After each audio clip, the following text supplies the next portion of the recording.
man who keeps a diary pays due toll to many tedious days, that life becomes eventful then his busy hand forgets the pen.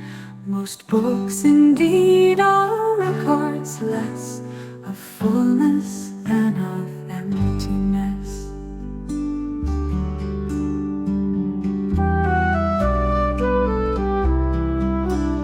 A man who keeps a diary pays due toll to many tedious days, but life becomes eventful then his busy hand forgets the pen.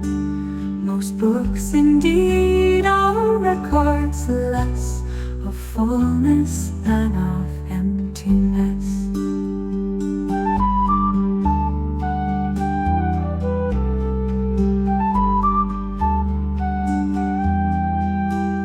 A man who keeps a diary pays due toll to many tedious days, but life becomes eventful then his busy hand forgets the pen.